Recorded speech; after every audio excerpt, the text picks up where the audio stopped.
Isang kasalukuyang senador at dating senador ang posibleng sumailalim sa isinagawang preliminary investigation kaugnay ng flood control projects. Ang detalye sa ulat ni Rod Lagusad.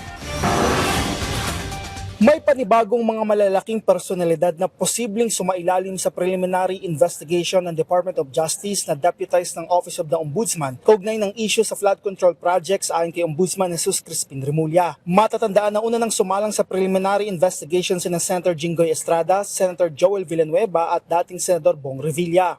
Yung tatlo muna, pero parang meron pang-apat na tinitingnan namin at pang-lima. Pero yung isa senador, yung isa hindi na senador.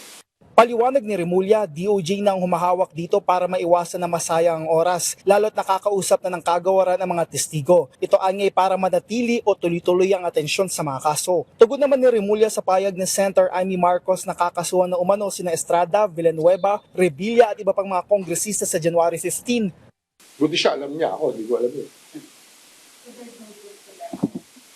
Ewan ko na saan nagagaling. Binigyang din naman ni Remulla na kanila nang iiwasan ang pagbabanggit ng mga pangalan sa investigasyon sa flood control projects. Kasi it's misinterpreted and some people want to push the issue more and try to put a date. I will not do that. Tapos na tayo ron. I think we've learned our lesson from that. That we cannot give any dates or any commitments about anything. Ani Remulla, patuloy sila sa pagtatrabaho sa Office of the Ombudsman para makamit ang hustisya. Pinag-aaralan na rin ang magiging proseso sa pagbubukas ng mga files ni dating DPWH Undersecretary Maria Catalina Cabral na una nang na-turn over ng DPWH sa Office of the Ombudsman para walang masabi. Habang pagdating sa sinasabing umano'y files na hawak ni Representative Leandro Leviste na nagmula kay Cabral, Siguro sila magsabi kung ano laman nun na dapat pinapansin namin. Diba? Eh, bang gagaling sa kanya, tapos sasabihin niya, bibigyan niya kami ng duda yung aming pagkatao dito.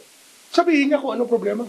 ayon kay Remulla, pumunta si Leviste sa Office of the Ombudsman at may haharap sa kanya. Pinaiimbestigahan naman na ni Remulla sa National Bureau of Investigation ng mga nagpapakalat ng mga alegasyon patungkol sa kanyang kalusugan. Anya, naabot na ang limitasyon pagdating sa cyber libel. I'm asking the NBI to look into these allegations and this scuttlebutt kung saan nagmula sa social media. So we will know. And sometime, you really have to extract justice from people. Binigyang diingin na hindi dapat ito pabayaan kung saan maaari pang gawin ito sa susunod kapag hindi napigil. Tingin ni Remulla, bahagi ito ng propaganda machine mula sa ilang political parties. Rod Lagusad para sa Pambansang TV sa Bagong Pilipinas.